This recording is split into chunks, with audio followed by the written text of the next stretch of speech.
Welcome to World Builders Anonymous. Kick that world building addiction and actually finish that novel with your hosts Vito and John. Just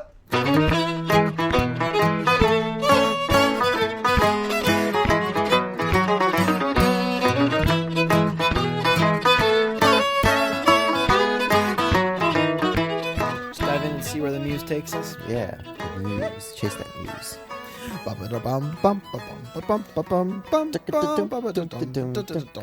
Oh, wait. Josie's calling me. Should we get her on the podcast? Sure. Okay, here she is. Hello. Hello. You're on the podcast, Joe. Oh, hi, guys. We're literally recording right now. I didn't mean to interrupt. You didn't have to answer the phone. Well, we thought it might be kind of cool to have your voice on there. Well, hey, everyone. Don't say anything embarrassing. Yeah, don't say anything embarrassing. Oh, boy. Because you always say things that are embarrassing. Hey. Yeah. Anyway, can I call you back in like half an hour or so? I think that'd be a great idea. Okay. Love Hey, you. John. Hi. Love you guys. She can't hear me. Okay, bye. Oh, yeah, you can't hear it. Bye. Yeah. Okay, bye. Because, yeah, she can't hear what you were saying because I have headphones on. Well, clearly. Anyway. Anyway, welcome to the podcast. Wow. The intros just keep getting better and better every time. I think that was our best one yet. I definitely have a beverage still, but it is coffee today, not beer, so no Whoa, worries. I'm also drinking coffee. Well, what do you know? It is the elixir of every author, I feel like. It is also hump day, which means I'm dying. I don't... What?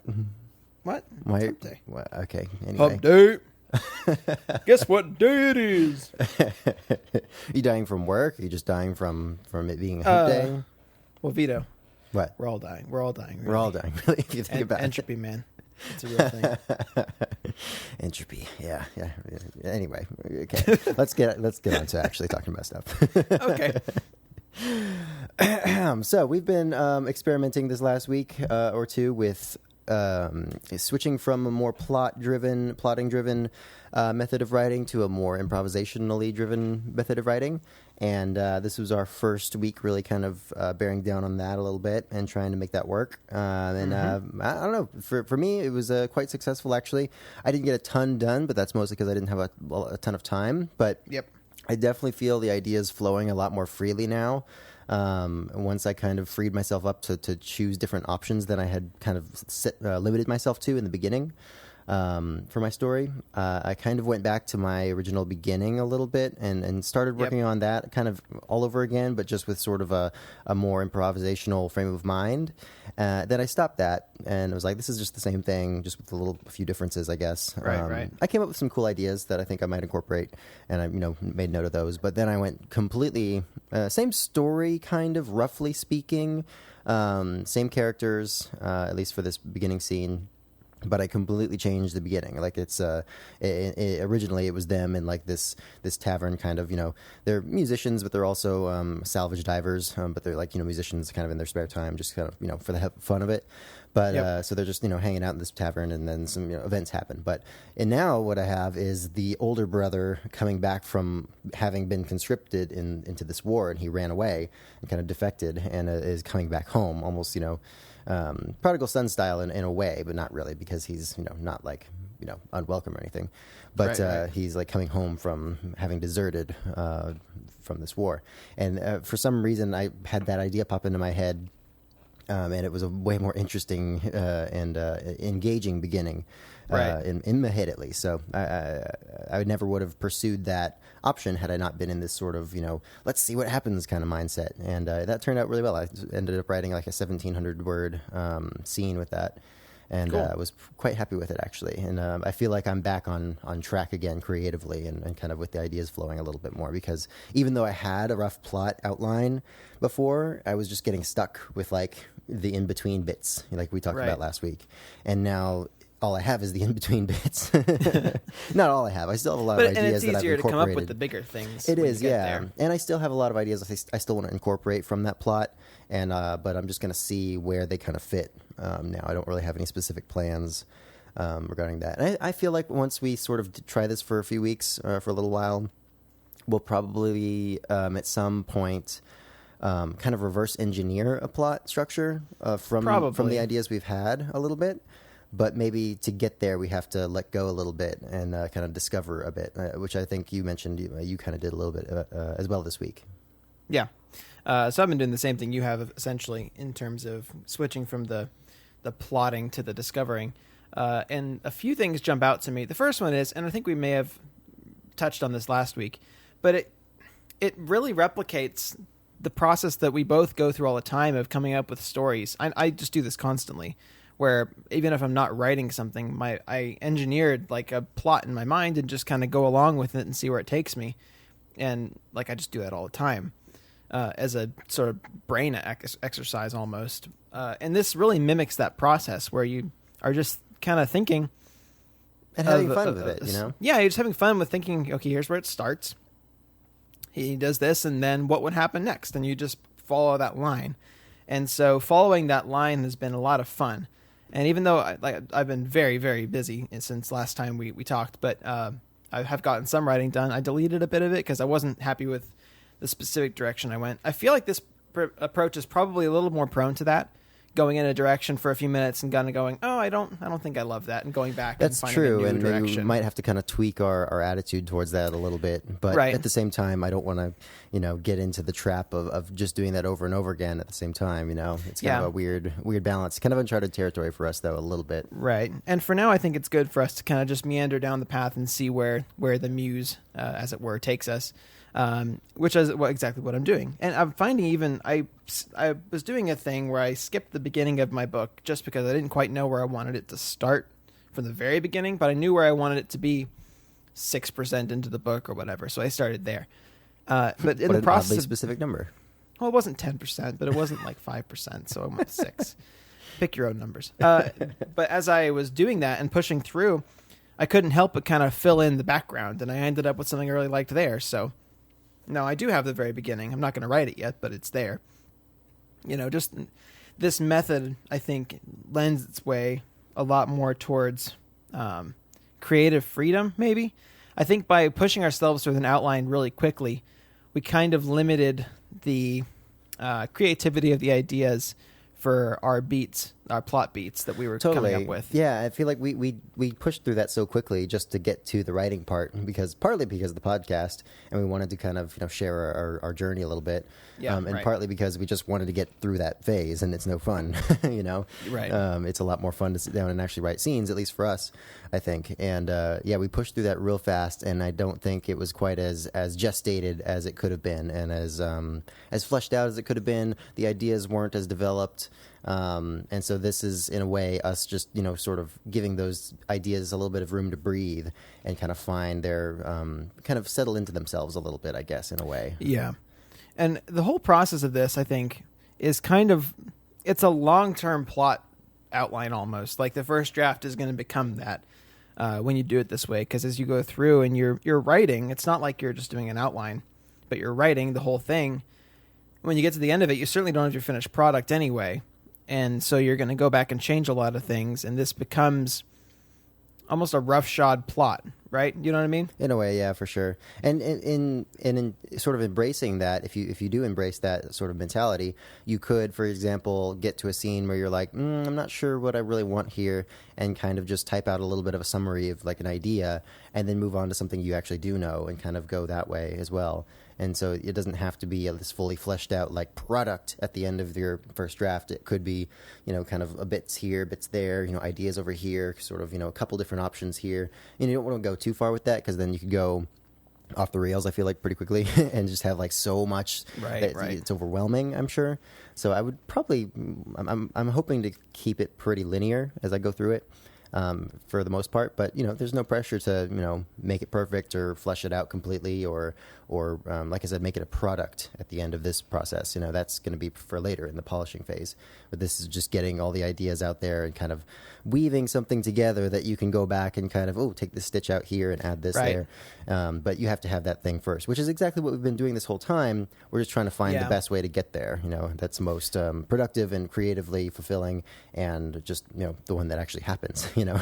Right. And I think doing this also, one thing that was a problem with the story I was writing before this, the one we were doing with the plot, is a lot of the chapters, while they were a beat that I had plotted out, I hadn't thought them all the way through in terms of making them interesting for me to write. And so some of the chapters ended up looking like, this person goes here, then they do this, and talks to then they him, talk to that person. Yeah. and then he finds out this, and then this happens Right. because of it. Yeah. Which is not an engaging thing to approach from a writing standpoint. Yeah. When that's all you have. And so it led to me going, oh gosh, I don't want to write that. I just don't want to do it. Partially because of that quick plotting process we did. We didn't have time to flesh out much more than that. We just had the basic events. And then it is hard, I think, for me, and I think it seems like for you, when you just have a series of events you know are going to happen, to just like write those in an interesting and organic way. It ends up feeling, to me at least, like I'm just like manipulating a puppet's strings, you know. And It's like a list of activities instead of a story. Exactly, yeah. And the character kind of gets lost because of the focus on plots and events and that kind of stuff. Whereas with this, I'm already feeling like the characters are breathing more. They're becoming who they are a little bit more. I'm finding out more about them and discovering a little bit, which is weird when it's in your own head and you're kind of, you know, discovering what it is and kind of almost like this other person is like telling it to you as you're writing it. It's weird, but it's a fun process. And it's a lot easier, I'm finding, to come up with side plots and sort of B story than it is with the other one, because I don't know. I'm sure that someone like Brandon Sanderson, who plots out their novels and then writes them and is good at doing that, probably, or certainly, I would think, includes B story and side plots and those kinds of things in the outline with it. Yeah. And I just don't know how to do that right now. And maybe it's something we could have done if we'd spent a lot more time on the outline, which I'm sure he does. And I'm sure once we've not done this at all before, really, you know, at least not nearly to the extent he has. We've never finished something. I feel like once you get a few books under your belt, probably that process becomes a little bit easier, and you get the flow of it and kind of what types of things you should be looking for. I don't know, something, all that kind of stuff, you know. Yeah. But we have to kind of discover that process first. Yeah. And for me, just as I'm thinking about, because I think in stories very well. I don't know that I plot them very well yet. So as I'm thinking through this story and experiencing for myself, as I said before, I haven't done any planning or world building as far as the city goes, and I'm discovering it through my character's eyes. That's the idea anyway.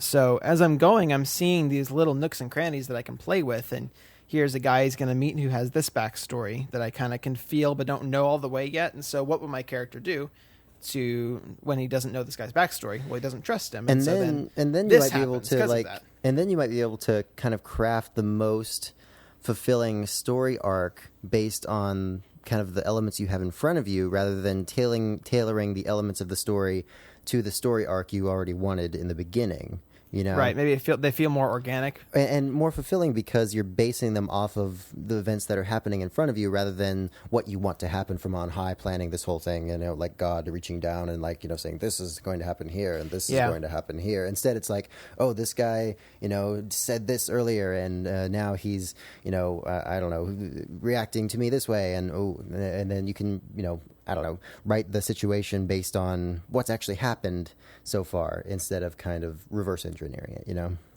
Right. Yeah, there's a lot more to play with. I think it did. Maybe 10% sense. Some sense, though. But it feels more like a sandbox you get to play in this way, rather than, you know, a story that you're walking along through. I don't know. It's certainly a more intriguing concept to me, and it's one that makes a lot of sense. And so far, it's one that I'm enjoying a lot. And I think it's probably going to be harder to run out of things to write about. And like I mentioned before, there's no preset chapters where you feel like you're shooting, like, not shoot in. That's not a thing. What is wrong with me? Where you're boxed in. Let's go with that. To writing just this chapter about he goes here and does this. You don't have that box in your mind. So even if the events end up reading something like he goes here and does this, I feel like I have more freedom to expose the world that I'm building as I go, and to let the character experience more on the way, because I don't know that I'm going to do this yet, necessarily, as I'm writing. I know that I'm engaging in the plot, but there's a lot of things going on around me that I can have my character see and interact with.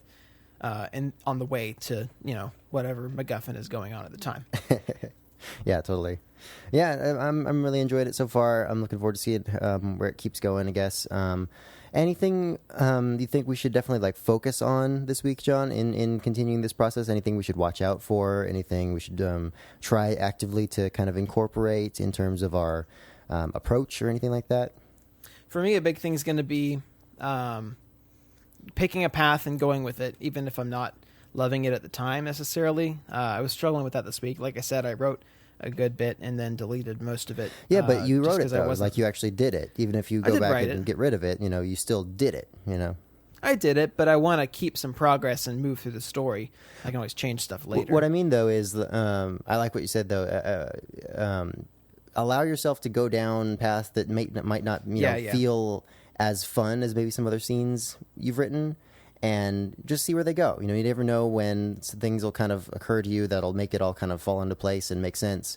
Or if you go down that road for a while and it it's still really feeling like it's a dead end, then you go back and try something else. But I think it's a good thing to pursue those scenes that don't feel like they're clicking as much as maybe some other ones, because you never know what you're gonna discover through it. Yeah, and you might even in doing that find a character you like. Or a situation, and then use them later, even if it's not for that. Yeah, exactly. Yeah, that'll come out of that scene that never would have happened otherwise. That's even the case if you for a delete the few scene characters. itself. Yeah. Yeah, that's the case for even a few characters in this story that I already have planned. They're byproducts of the last thing I was writing that I'm just going to transfer over because I love their personalities and the way they work. They're just in a new story now. Yeah, the same exact thing happened to me when I was writing. Like I said, I rewrote the original first chapter I'd had, and in that I just kind of discovered this new kind of couple of characters that had come in from afar, and they're these strangers there, and I kind of world built. Wow, I don't know. Blech, I'm broken. World builded. World Put that built on a t-shirt. Their appearance and their outfits and the instruments they were playing, and kind of that causes me to ask a lot of questions like, why are they here? What are they doing? And from that I got this really interesting kind of little mini world building session out of it, even though I didn't end up liking that scene that I wrote. And probably I'm not going to use it, but I, again, made notes of all that stuff, and I'll probably use those guys somewhere else because I really liked. They were interesting to me. They were intriguing, and I think I'm already thinking of like plot elements that they can kind of be part of later on and that kind of stuff. So that can always happen. Yeah. How about you? Anything to look for, to avoid, or be intentional about? Well, I think the emphasis should always be on, like we've said from the beginning, just keep going. Really try to finish. That should be always the goal, is to get to the end, and get a product that you can start polishing and refining to get the final product. So that should always be the goal. Yes, we're going to have to meander a little bit through this method, especially, but I really want to avoid getting caught like we've always done before in kind of getting frustrated and then being like, well, how does the magic work, and how does the kingdom react to this other kingdom and that kind of stuff. Keep the emphasis on the characters, really on who they are, discovering who they are, making them unique and different from one another. Really pick aspects of their character to emphasize, I think, because I end up making my characters oftentimes very similar to each other and similar to me. Like just sort of a general good person. Yeah, they've got maybe a couple minor flaws, I guess, but they're really good at heart, and they kind of react to things similarly to the way I would, and they don't really ever do anything bad, or react to things poorly, or have any character flaws that would make them unlikable. And not that you should make your characters unlikable, but choose something to emphasize in them. I'm trying to do that right now with these two brother characters, like really emphasize how different they are from each other, and let them get on each other's nerves for good reasons. And not just kind of be like, oh, it was a misunderstanding, and he actually loves his brother so much, and all this kind of stuff, which is good too, I guess. But and at the end of the day, they do love each other, and I want to emphasize that too. But they have to actually get on each other's nerves for the the effect I'm wanting to have, and it's hard to let your characters be annoying sometimes because you don't want them to be unlikable or risk being unlikable. Yeah, and this is something that I'm going to be focusing on throughout the writing of the novel, not just in this this coming week, but I'm really trying. You mentioned there's kingdoms over here, and they're at conflict because this guy's brother 25 years ago did this, and all that kind of stuff. I'm really, in this story specifically, I had a lot of kingdom politics going on in the last idea I had. In this one, I'm really specifically trying to make it really small scale and about the characters. There's no interaction with the global politics. There's no war going on, or at least it's not front and center if there is one. I found myself uncertain how to write things in small scale when there's such big scale things going on around. And I'm sure that's a skill that would be developed if we really pushed that angle and pursued it. But for me, I really want to write a smaller scale story, just in terms of the events going on around the character. I want it to be focused on them and what they're experiencing, at least for the first book, to get to know, if there's going to be more books, but to get to know the characters really well and to start to identify with them. And so a part of making that stuff relatable is making it small scale for the characters. But in addition, I think that probably is easier to do. That's not the right way to say it. It's harder to write those big political kingdoms at war plot elements when you're discovery writing, because there's a lot going on and it's complicated and there's a lot of people involved. And a lot of intertwining kind of elements that need to be figured out beforehand. It's probably like a Brandon Sanderson type thing. It's probably a lot easier to do that from a outlining and plotting standpoint when you're writing that way. When you're discovery writing, it's probably not the way to go, just because there's so many things to keep in mind and to keep straight. And if it's not a central part of the plot, you can figure that stuff out later if it's not, going to be super essential. Or you can discover elements of it and kind of fill in the gaps later that aren't as essential, if there are parts of it that are essential. That's kind of what it is for me right now. I'm kind of keeping the revolt element that I was basing it off historically from Sicily in the 13th century, but I'm really suppressing that not suppressing. I'm kind of pushing that farther back in the background a little bit, and kind of focusing more on the small scale, like you were saying. It's still happening, and I think I'll interweave parts of it with the character but stories. It's more about what the characters are experiencing. Exactly, yeah, and kind of letting that take the foreground or take the focus away from the climactic sort of struggle on this grand scale a little bit more. So yeah. Yeah, it seems like we're both in a pretty good place. I'm anxious to see where we're at in like 2 months. I always want to flip forward and see what's been done then, because day to day it just feels like you're making so little progress. But it does build up. Speaking of flipping forward, did you ever do that in books growing up? I know I oftentimes, if I was reading Aragon, I wouldn't flip forward and actually start reading again. But if one of Aragon's scenes ended and he had just confessed his love to Arya or something, I would flip forward to see when the next chapter they were in was, and then I would be like, okay, it's like 15 pages from now. Okay, I guess I'll slog through these next 15 pages real quick. Here we go, sort of thing.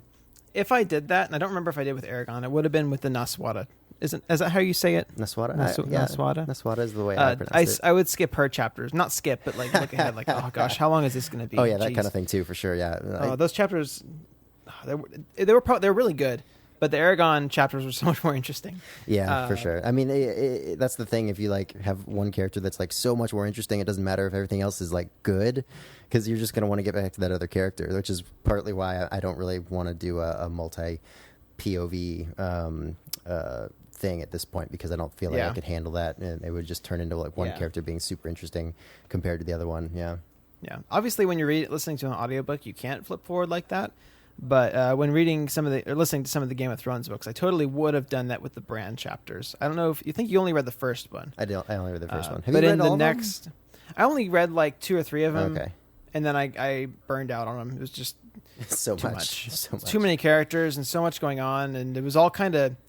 It never this is a side tangent thing, but it never felt like it was going much of anywhere. It was just the solid continuous line.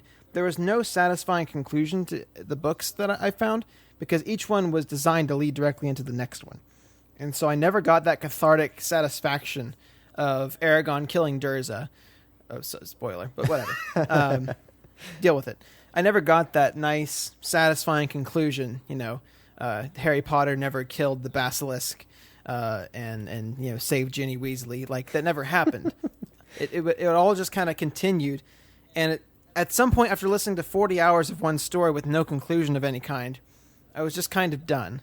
It makes Sorry, sense, especially in that audiobook was a form. bit I of feel a- like because I imagine it'd be Yeah. hard to keep track of all those characters and Oh my names gosh. if you don't have the ability to like go back and like reread a little bit, you know, and be like, okay, who's this person? Okay, that's the name. That's how you pronounce it. Okay, cool. I forgot who was whose cousin and Yeah. who belonged to what house and who was loyal to who. And Heck, it's hard in the show sometimes when you can see them. I forgot who you was know? even dead. Like the guy would pop, like the guy's name would pop up. I'm like, I was sure he died 3 books ago. Now he's here. I haven't talked to him in forever. And I totally forgot what he did back then too. Yeah. And I totally forgot what I was talking about. Anyway. You know, Bran though. He had perspective chapters in like with the second or third Game of Thrones book, and they really slogged on. Mm-hmm. It was because it's hard to. His scenes did No, in I'm the not- show I'm not a little gonna, bit I'm not too, going to say yeah. that. But it was not much happened. I'll go with that. And when you're listening to an audiobook and it's like 45 minutes of not much happening, it's just right after like a giant battle where Tyrion Lannister like killed 100 people or whatever Yeah. with a giant axe. Oh, then- that thing. Yeah. And Bran isn't that interesting at that point. Yeah, that makes sense. Sorry, Bran. I know you love to be a wolf or whatever, but Or whatever you do. Yeah. whatever you do. I don't even know. That was weird too. You should definitely watch the show at some point. Anyway, we should probably wrap this up. Anyhow, Game of Thrones aside. Oh boy, it's coming back soon. Anyway, okay. Well, Whatever. we will get back to it this week with our writing and let you guys know how it goes. Trying to avoid the pitfalls of perpetually starting over, but kind of trying to balance that with the discovery process and improvising and all that good stuff. So I'm looking forward to it. We'll see how it goes. Me too. Yep. Look us up online on social media, World Builders Anonymous on Facebook, Instagram, apparently Twitter, if that's even still a thing. It is. Okay, cool. Don't expect much though. On the Reddits, look up our page, and then also on, Pages aren't really a thing, but whatever. Again, ignore that. Email. What's our email address, Our Vito? email is You can do it. wba_podcast@gmail.com. Oh, you were so close. WBA podcast at gmail.com. Oh, I could've sworn there was an underscore. podcast. Underscores on is our Reddit handle. Oh, okay. See, yeah, there you go. I really don't understand Reddit, apparently. You never have, and you never will. It's okay. Anyway, leave us an iTunes review if you like the show. It helps us out a lot. And yeah, we will see you next week. Send us your money. Have a good too. Bye.